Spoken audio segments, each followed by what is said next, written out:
Ayahku menjualku demi sebuah proyek kantor.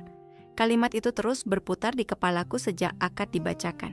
Aku duduk di pelaminan, senyum palsu di wajah, sementara hatiku hancur. Semua orang bilang aku beruntung menikah dengan pria mapan. Tapi malam pertama membuka rahasia yang lebih menakutkan. Suamiku tidak pernah mencintaiku. Dia hanya ingin balas dendam. Dan ketika kebenaran demi kebenaran terbuka, aku sadar, aku bukan sekadar istri. Aku adalah alat bayar dosa keluarga sendiri.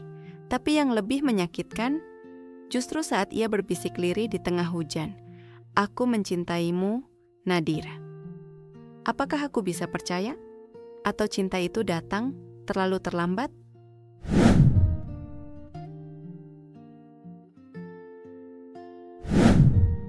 Aku masih ingat suara itu. Suara pena ayahku menggores kertas di ruang kerjanya lantai bawah. Seret, tajam, dalam, dan diikuti tawa kecil yang penuh kemenangan. Meski aku di kamar, suara itu terasa begitu dekat, seperti palu hakim yang mengetuk meja sidang. Aku tahu setiap kali suara itu muncul, berarti ada sesuatu yang berhasil ia menangkan. Tapi kali ini, entah kenapa dadaku berdebar keras. Seperti aku sendiri yang jadi taruhannya. Rumah kami, rumah besar dengan marmer mengkilap, lampu kristal di foyer, pagar besi tinggi, semua orang di luar selalu bilang kami keluarga yang sempurna.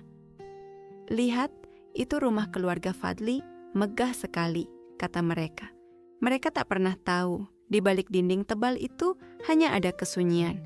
Ayah pulang larut malam, selalu dengan berkas di tangan. Ibu selalu sibuk dengan teleponnya, acara sosial, arisan, jamuan. Dan aku hanya ada di foto-foto keluarga yang tergantung di dinding. 3 wajah tersenyum rapi, seolah bahagia. Tapi aku tahu, senyum itu palsu. Sore itu aku duduk di pinggir ranjang, menatap figura kecil di meja nakas. Foto kami bertiga, aku di tengah, ayah dan ibu di samping. Aku ingat saat foto itu diambil. Fotografer mengatur senyumku. Sedikit miring, senyumnya lebih hangat, ya. Dan aku melakukannya. Aku selalu melakukannya. Senyum yang hangat untuk orang lain, bukan untuk diriku sendiri. Pintu kamarku terbuka tanpa ketukan. Ayah masuk, dasinya sudah ia longgarkan, tapi sorot matanya masih setajam ruang rapat. Besok kau akan menikah dengan Arkan. Katanya begitu saja. Aku membeku. Kata itu seperti batu yang dilemparkan ke danau tenang. Menghantam, menghancurkan. Apa? Suaraku bergetar. Aku bahkan tidak mengenalnya. Cukup Dira, jawabnya tegas. Semua sudah diatur. Arkan itu mapan, disegani. Dengan pernikahan ini masa depan keluarga kita aman. Proyek ini akan jadi milik kita. Dan semua masa lalu akan tertutup. Masa lalu. Aku tahu apa maksudnya. Aku pernah mendengar bisik-bisik soal bisnis ayah yang dulu menghancurkan keluarga lain. Luka lama yang selalu ditutupinya dengan senyum penuh percaya diri. Dan sekarang, aku yang harus jadi tumbalnya. Air mataku jatuh tanpa bisa kutahan. Aku bukan barang dagangan, Pak. Tapi tatapan ayah tidak berubah. Dingin, rasional, seolah aku hanyalah angka dalam laporan keuangannya. Kau anakku, dan kewajibanmu adalah mendukung keputusan ayahmu. Suatu hari nanti, kau akan berterima kasih. Pintu kembali bergerak. Ibu masuk, langkahnya pelan, wajahnya sembab. Aku berharap ia akan membelaku, tapi ia hanya memeluk bahuku. Sudah nak, bisiknya lirih. Ikuti saja. Ayahmu pasti tahu yang terbaik. Hatiku hancur. Kalau bahkan ibuku pun tak bisa melindungiku, siapa lagi yang bisa? Malam turun seperti tirai gelap. Dari jendela kamar, aku melihat kolam belakang berkilau menerima pantulan lampu taman. Aku membuka laci meja, menemukan secarik kertas berisi daftar yang dulu kutulis diam-diam. Hal-hal kecil untuk hari pernikahanku. Janur kuning di halaman, musik akustik lembut, senyum ibu yang lega, tatapan ayah yang hangat. Aku menatap kertas itu lama lalu tertawa hambar. Besok akan ada janur, mungkin. Akan ada musik juga. Tapi senyum siapa yang benar aku tidak yakin. Aku berdiri di depan cermin, menatap bayangan diriku sendiri. Gaun putih yang tergantung di sisi lemari menunggu. Putih biasanya melambangkan awal. Tapi bagiku, Putih besok hanya akan menjadi tanda jeda, perbatasan antara hidupku yang lama dan sesuatu yang bahkan belum bisa kuberi nama. Pagi datang, semuanya rapi seperti undangan. Rumah kami disulap jadi ruang akad, karpet krem membentang, bunga putih disusun simetris, kursi tamu berbalut kain. Para undangan datang dengan senyum yang sama, basa-basi yang manis, ucapan selamat yang kosong. Selamat ya Pak Fadli. Arkan anak yang baik, Nadira beruntung sekali. Semua suara itu mengalir seperti arus sungai yang tak bisa kulawan. Aku duduk di kursi pengantin. Gaun putih sederhana membalut tubuhku, make up menutupi lingkar mata, tapi tidak bisa menyembunyikan kosong di mataku. Tanganku gemetar, napasku pendek. Ibu duduk di sebelah kiri, tisu di tangannya sudah basah. Ayah berdiri tegak menerima ucapan tamu. Senyumnya seperti pemenang yang baru saja menguasai dunia.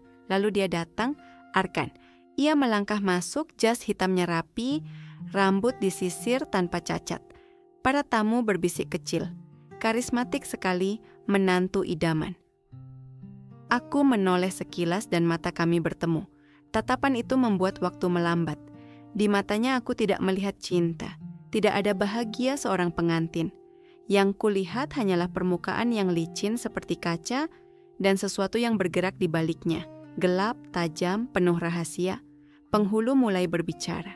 Suara ayat-ayat yang menenangkan orang lain bagiku terdengar seperti detik jam yang makin keras. Ijab kabul pun dimulai. Aku mengucapkan kalimatku dengan suara serak, hampir tak terdengar. Rasanya seperti menyerahkan diriku sendiri. Arkan menjawab dengan lancar. Suara rendah dan bulat, tepuk tangan kecil pecah, senyum-senyum bertaburan. Kata sah terdengar. Semua orang bahagia, kecuali aku. Aku mencoba bernapas. Aku mencoba berdiri tegak di dalam diriku sendiri. Tapi ketika mataku kembali bertemu dengan tatapannya, tubuhku merinding. Itu bukan tatapan seorang suami. Itu tatapan seorang pria yang sedang menagih sesuatu. Dan aku ingat, aku pernah melihat tatapan itu dulu, di sebuah acara bisnis ayah. Arkan menatapku lama. Saat itu aku kira itu tanda ketertarikan. Tapi sekarang aku tahu, itu bukan ingin mengenalku. Itu hanya mata seseorang yang melihat tubuhku. Cantik, katanya dalam diam. Hanya cantik, tidak lebih. Dan kini, ia mendapatkannya. Aku, tubuhku, pernikahan ini. Tapi aku tahu, bukan itu saja yang dia kejar. Ada dendam, ada masa lalu. Dan aku terjebak di tengahnya. Satu demi satu tamu mengucapkan selamat. Aku menunduk, air mataku jatuh ke gaun putih. Ayah mendekat, tangannya menepuk bahuku dengan senyum penuh kemenangan. Ia berbisik tepat di telingaku, kamu akan berterima kasih padaku suatu hari nanti. Aku memejam, air mata mengalir deras. Kata-kata itu menancap lebih dalam daripada pisau. Aku menoleh. Arkan menatapku lagi. Tatapan itu dingin, penuh rahasia. Ada kepuasan, ada dendam, ada kilatan samar hasrat, tapi tidak ada cinta. Dan aku tahu, hari ini bukan awal kebahagiaan. Hari ini adalah awal dari penjara. Malam itu, aku berharap sedikit keajaiban. Setelah akad yang dingin, aku masih menunggu. Mungkin akan ada resepsi kecil, musik lembut, ucapan doa dari orang-orang terdekat. Tapi yang kudapat hanyalah sebuah jamuan makan malam. Meja panjang, penuh hidangan mewah, lilin-lilin tinggi menyala, piring porselen berkilau. Di kursi-kursi itu duduk wajah-wajah yang terasa asing bagiku. Ayahku di ujung meja, penuh wibawa, dikelilingi dua rekan bisnis yang tak berhenti menyanjungnya. Arkan di sampingku, diam seperti patung batu. Dan di ujung seberang ada seorang perempuan anggun dengan tatapan tajam. Bu Rukayah, ibu Arkan, yang sejak awal tidak pernah melepaskan pandangan merendahkannya dariku. Sementara ibu duduk di sisi lain, berusaha tersenyum meski matanya berkaca-kaca. Semua tampak indah, tapi hatiku tahu, ini bukan pesta pernikahan. Ini rapat bisnis yang menyamar jadi perayaan. Gaun putih yang tadi kupakai untuk akad masih melekat, membuatku serasa boneka yang dipajang lebih lama dari seharusnya. Arkan tampak tenang, wajahnya dingin, Tatapannya lurus ke depan, seolah-olah aku hanya kursi kosong di sampingnya. Aku mencoba menelan ludah, tapi rasanya pahit. Tawa ayah memecah sunyi. Ia mengangkat gelas, suaranya lantang. "Mulai sekarang proyek ini aman," katanya penuh kemenangan. "Aku sudah bayar lunas dengan anakku sendiri." Meja bergemuruh oleh tawa. Gelas beradu, senyum-senyum berminyak menatapku sekilas lalu kembali ke obrolan bisnis. Semua menganggap itu lelucon. Tapi aku, kata-kata itu menamparku lebih keras daripada pukulan. Kepalaku menunduk, jemariku menggenggam erat ujung gaun.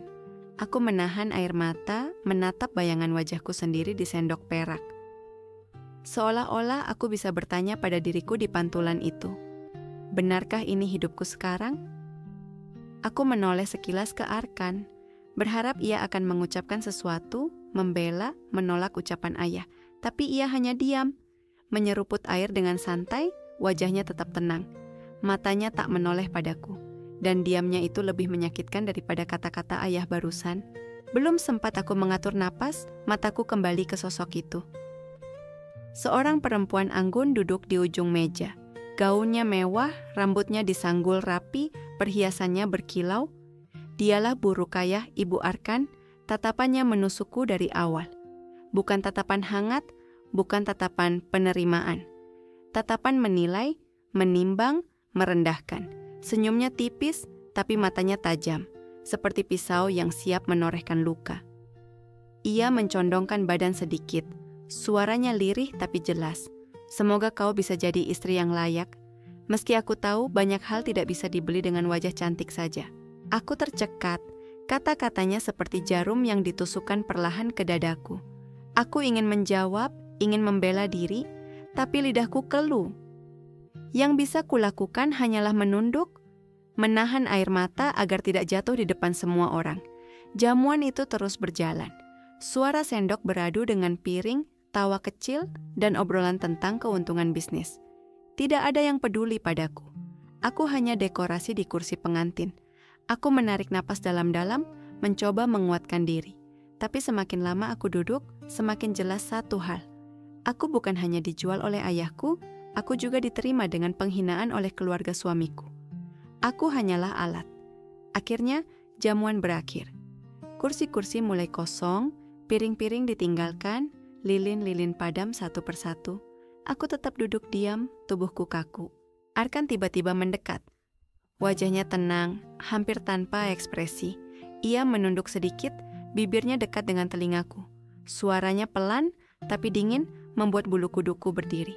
"Ingat, Nadira, mulai malam ini kau bukan anak ayahmu lagi, kau milikku." Aku membeku. Kata-kata itu menusuk, membuat dadaku sesak. Mataku berkaca-kaca, tapi aku tak mampu mengeluarkan sepatah kata pun. Pintu ruang makan ditutup pelayan, meninggalkan ruangan setengah gelap.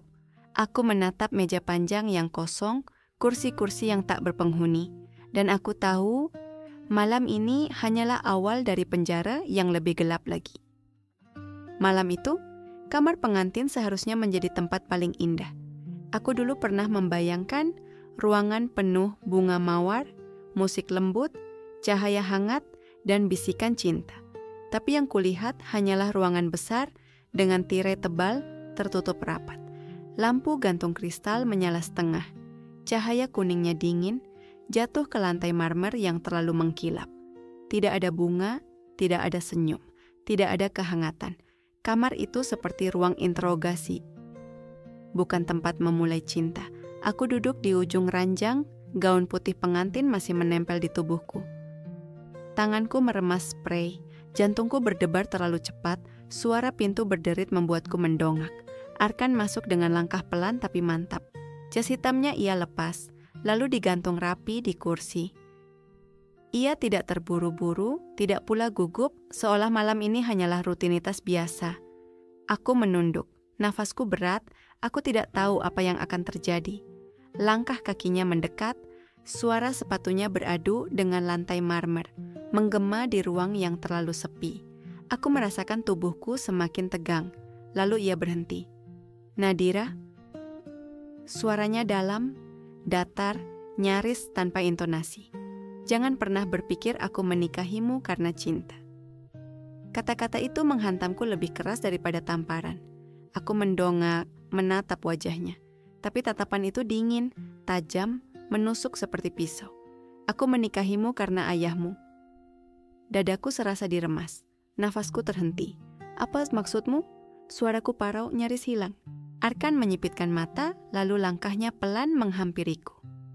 Ada kilatan benci di matanya yang membuat tubuhku gemetar. Bertahun-tahun lalu keluargaku hancur karena ulahnya. Katanya pelan, nyaris seperti bisikan tapi penuh racun. Ayahmu masuk ke proyek perumahan kecil yang dikerjakan ayahku. Awalnya kerjasama, tapi semua itu jebakan. Kontrak dimanipulasi, utang dipaksakan, aset satu persatu disita. Rumah kami dijual murah di bawah tekanan. Dan pada akhirnya, ibuku harus menutup pintu dengan air mata. Aku membeku, kata-katanya menusuk ke dalam. Rumahku lenyap, usaha ayahku bangkrut, kami ditertawakan orang. Aku masih remaja waktu itu, Nadira, tapi aku ingat jelas bagaimana ibuku menangis malam demi malam, memeluk aku dan berkata, "Bertahanlah." Dan di balik semua itu, siapa dalangnya? Ayahmu, lelaki yang kau panggil papa. Lelaki yang tersenyum puas malam ini seolah tidak pernah merampas apapun. Aku merasakan darahku berhenti mengalir. Tanganku meremas selimut lebih erat, suaraku bergetar. Aku tidak tahu apa-apa tentang itu. Arkan tertawa tipis, getir. Tidak tahu bukan berarti bebas. Seharusnya dia yang duduk di hadapanku malam ini menerima semua balasan. Tapi justru kau, anaknya, simbol kesombongannya, yang kini jadi milikku. Ironis bukan? Aku terisak. Air mataku mengalir begitu saja. Aku tidak tahu apa-apa. Aku tidak pernah salah padamu. Tapi Arkan hanya tersenyum tipis, senyum yang tidak sampai ke matanya. Tidak tahu, bukan berarti tidak harus membayar. Tubuhku gemetar. Aku mundur ke belakang, meraih selimut, lalu menutup tubuhku erat-erat. Aku ingin bersembunyi, aku ingin lenyap. Selimut itu jadi satu-satunya benteng di antara aku dan dunia yang tiba-tiba begitu kejam. Air mataku jatuh ke bantal, membuat noda basah kecil.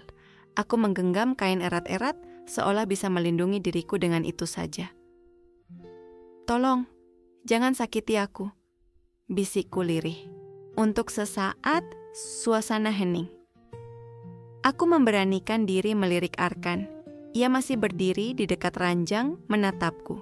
Tatapannya tajam, tapi di balik itu ada sesuatu yang lain.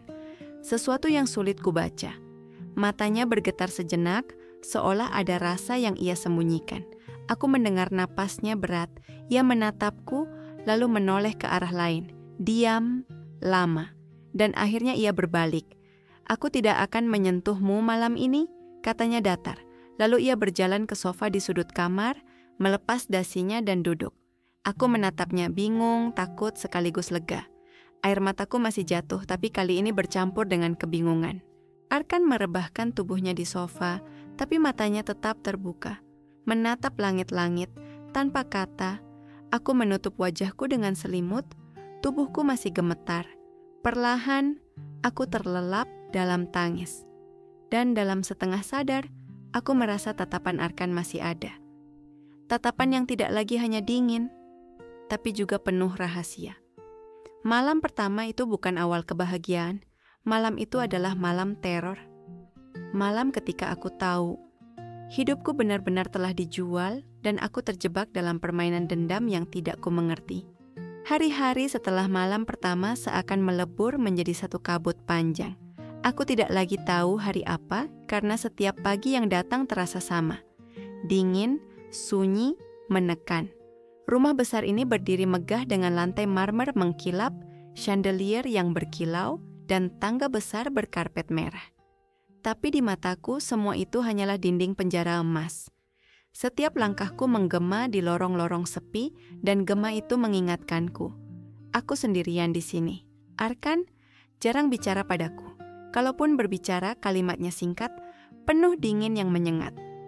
Seolah setiap kata darinya adalah pengingat. Aku bukan istri, aku bukan pasangan. Aku hanyalah simbol balas dendam yang kebetulan bernapas. Aku masih ingat jelas satu pagi. Aku menyiapkan teh hangat, berusaha menyibukkan diri agar tidak gila dalam sepi. Saat Arkan turun dengan kemeja putih rapi, aku memberanikan diri menuangkan teh itu ke cangkirnya. Tanganku gemetar, tapi aku mencoba tersenyum tipis. "Silakan diminum," bisikku. Ia menoleh. Matanya hanya sekilas menatapku. Lalu bibirnya melengkung dengan senyum yang tidak sampai ke mata. "Kau tidak perlu berpura-pura jadi istri yang baik. Semua orang tahu kenapa kau ada di sini." Kata-kata itu menghantamku lebih keras daripada aku kira. Tanganku bergetar, hampir saja menjatuhkan teko. Aku menunduk menatap permukaan teh yang beriak, seolah di sanalah air mataku jatuh tanpa izin. Lebih pedih lagi adalah tatapan ibu mertuaku, Bu Rukayah. Setiap kali aku masuk ke ruang makan atau duduk bersamanya, selalu ada senyum tipis di bibirnya. Senyum yang terlihat elegan tapi penuh penghinaan. "Masakan ini terlalu asin," ucapnya suatu sore, menatapku sambil meletakkan sendok dengan hati-hati. "Mungkin kau belum terbiasa melayani keluarga besar." Di lain kesempatan, saat aku mengenakan kebaya sederhana, ia mendengus pelan. "Gaunmu bagus untuk gadis desa, tapi untuk istri Arkan, kau harus belajar tampil lebih pantas."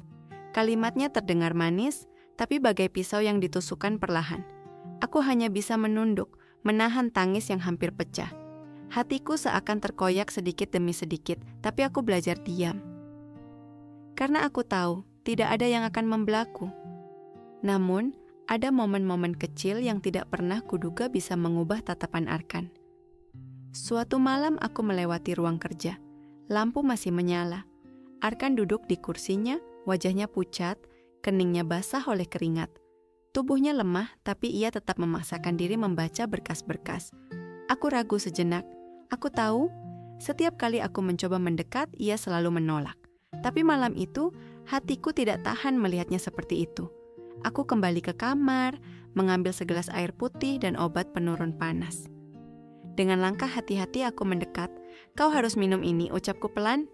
Arkan mendongak, matanya menatapku lama. Tidak ada kata, hanya keheningan yang membuat jantungku berdetak lebih cepat. Lalu dengan gerakan pelan, ia mengambil gelas itu. Jarinya menyentuh tanganku tanpa sengaja. Dingin, dan untuk sesaat aku melihat sesuatu di matanya. Bukan kebencian, bukan dingin, tapi sekelebat keraguan yang ia coba sembunyikan. Aku berbalik cepat, takut kalau ia membaca kelemahanku. Tapi sepanjang malam, bayangan tatapan itu menghantuiku. Momen lain datang tiba-tiba. Arkan menuruni tangga dengan tergesa, langkahnya hampir terpeleset. Refleks aku meraih lengannya. "Hati-hati!" Seruku panik. Ia berhenti menoleh padaku. Wajahnya kaget, ada kilatan yang sulit kuartikan. Untuk sesaat, aku merasa seolah ia manusia biasa, bukan pria dingin yang menaruh dendam. Tapi momen itu hanya sekejap, ia segera menarik tangannya, menepis jarak di antara kami. "Aku tidak butuh kau menjagaku," katanya dingin kembali. Lalu ia berjalan pergi, meninggalkanku terdiam di tangga. Aku berdiri lama di sana, jantungku masih berpacu. Kata-katanya menyakitkan, tapi aku tahu ada sesuatu yang sempat retak di balik dinding dinginnya. Malam itu aku tidak bisa tidur. Aku duduk di dekat pintu kamar, berselimut tipis, mencoba menenangkan diri. Lalu terdengar suara samar dari ruang bawah. Suara Arkan berbicara dengan Bu Rukayah. "Seharusnya dia yang menanggung ini, Bu." Suaranya rendah tapi penuh amarah. Seharusnya ayahnya yang hancur, bukan dia. Aku menutup mulut dengan tangan, air mataku jatuh deras. Jadi benar, aku hanyalah boneka. Boneka yang dipajang di rumah besar ini untuk menebus dosa ayahku. Aku bersandar pada pintu, tubuhku gemetar. Antara benci pada ayahku, takut pada Arkan, dan getir pada nasibku sendiri. Tapi ada satu hal yang tidak bisa kuhapus dari pikiranku. Tatapan Arkan ketika aku memberinya obat. Tatapan Arkan ketika aku menolongnya di tangga. Tatapan yang berbeda. Jika benar aku hanyalah boneka, kenapa sesekali matanya tampak ragu? Hari itu hujan turun sejak pagi. Suara rintiknya memantul di kaca jendela besar, memenuhi rumah dengan gema yang menambah dingin. Aku duduk di ruang tengah, menatap kosong ke arah halaman. Hujan biasanya menenangkan, tapi kali ini terasa seperti tirai yang menutup pandangan, membuatku makin terjebak. Arkan pergi sejak subuh, meninggalkan rumah tanpa sepatah kata. Buruh kaya sibuk dengan teleponnya, berbicara dengan suara lirik tapi penuh wibawa. Aku sendirian, lagi-lagi. Namun ada sesuatu yang mengusikku sejak malam sebelumnya. Kata-kata Arkan masih terngiang. Seharusnya ayahmu yang menanggung ini, bukan kamu. Aku tidak bisa tidur. Aku harus tahu apa maksudnya. Saat semua penghuni rumah sibuk, aku melangkah pelan menuju ruang kerja Arkan. Pintu kayu tinggi itu setengah terbuka. Jantungku berdegup kencang. Aku ragu, tapi rasa ingin tahu lebih kuat. Dengan hati-hati, aku masuk. Ruangan itu besar, berbau kayu tua bercampur wangi kertas, rak-rak penuh buku dan map. Di atas meja, lampu kecil masih menyala, menerangi tumpukan dokumen. Aku menelan ludah, lalu mendekat. Tanganku gemetar saat membuka salah satu map coklat yang tergeletak. Mataku membesar. Di dalamnya ada salinan kontrak lama, tanda tangan ayahku tertera jelas. Aku membaca kalimat demi kalimat, bahasa hukum yang kaku, tapi cukup untuk membuatku paham. Ini bukan sekadar kerjasama, ini perangkap. Ada juga foto hitam putih sebuah rumah sederhana, dengan stempel besar, dijual lelang. Aku menutup mulutku. Itu rumah Arkan dulu, lalu sebuah surat gugatan. Nama ayahku tertera di sana, sebagai pihak penuntut. Aku gemetar, air mata mengalir tanpa bisa kutahan. Benar, semua yang Arkan ucapkan nyata. Ayahku menghancurkan keluarganya. Aku masih memegang foto itu ketika suara berat terdengar di belakangku. Apa yang kau lakukan? Aku berbalik. Arkan berdiri di ambang pintu, jasnya basah karena hujan, rambutnya berantakan. Matanya menatapku tajam, tapi ada kilatan lain di sana, antara marah dan terluka.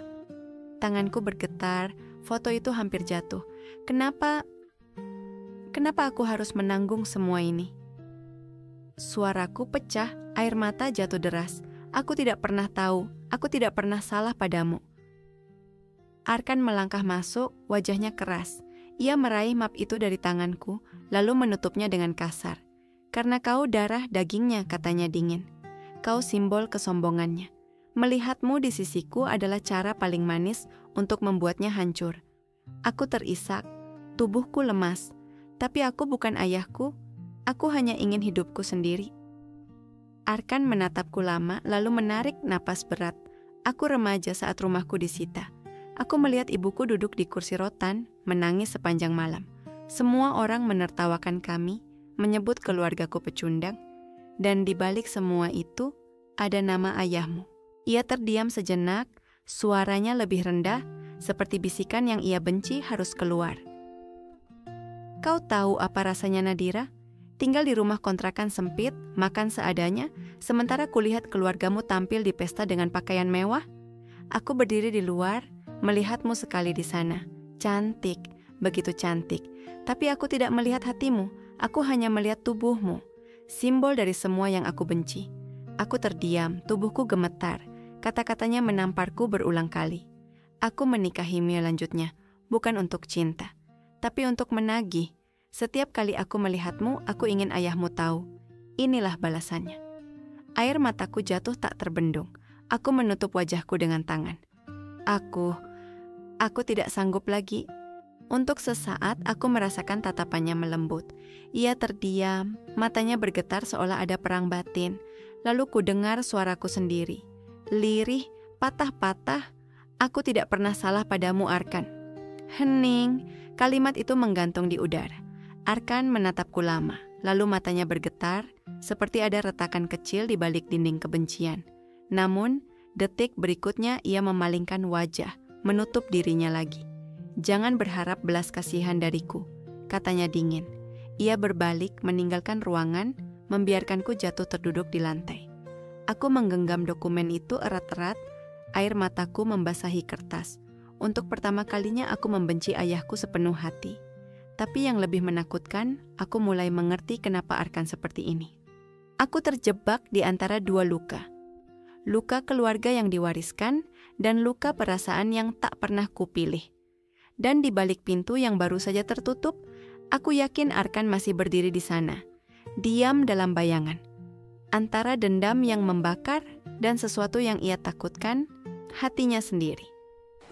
Hujan turun deras malam itu, seperti langit ikut menangisi hidupku.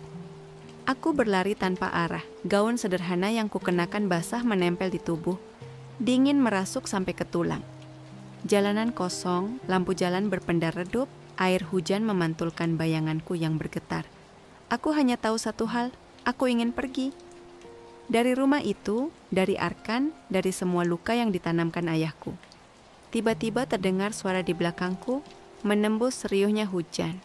Nadira, aku memejamkan mata. Jangan panggil aku sekarang. Tapi suara itu lagi, lebih dekat, lebih pecah. Nadira, tunggu. Aku terus berjalan, langkahku gemetar, tapi aku tidak berhenti. Sampai akhirnya genggaman kuat menarik lenganku. Aku berbalik, tubuhku terbawa, dan wajah Arkan, muncul di hadapanku.